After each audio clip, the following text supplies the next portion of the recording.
ठाणे महापालिका निवडणूक निकालानंतर आता महापौर पदासाठी निवडणूक जाहीर झाली असून त्यानुसार 30 जानेवारीला उमेदवारी अर्ज भरणं तर 3 फेब्रुवारीला निवडणूक होणार आहे। या निवडणुकीची तयारी सुरू असतानाच बुधवारी सकाळी उपमुख्यमंत्री अजित पवार यांचं विमान दुर्घटनेत निधन झाल्याची घटना घडली।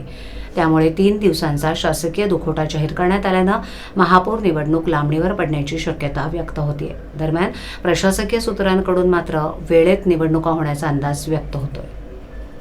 गेली 3 वर्ष रखडलेली ठाणे महापालिकेची निवडणूक नुकतीच पार पडली। या निवडणुकीत 55% इतकं मतदान झालं होतं।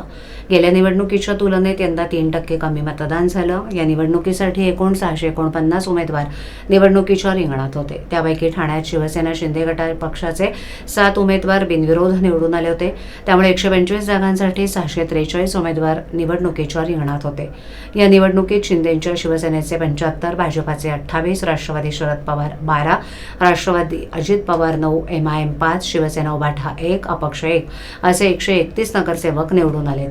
ठाणे महापालिकेत सत्ता स्थापनेसाठी 66 नगरसेवकांचं संख्याबळ असणं आवश्यक आहे। या निवडणुकीत शिंदेंच्या शिवसेनेनं 75 नगरसेवक निवडून आणत बहुमताचा आकडा पार केलेला आहे। शिंदेंची शिवसेना आणि भाजप या दोन्ही पक्षांनी युतीत निवडणूक लढवली असली तरी शिंदेंच्या शिवसेनेकडे सत्ता स्थापने इतका बहुमताचा आकडा असल्यानं त्यांच्या पक्षाचाच महापौर होईल अशी शक्यता आहे।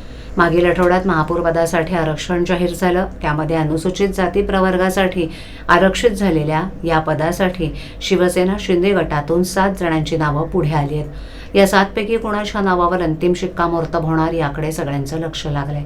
असं असतानाच महापौर पदासाठी 3 फेब्रुवारी रोजी निवडणुका जाहीर झाल्या असून त्यासाठी 30 जानेवारी रोजी अर्ज भरण्याची मुदत आहे।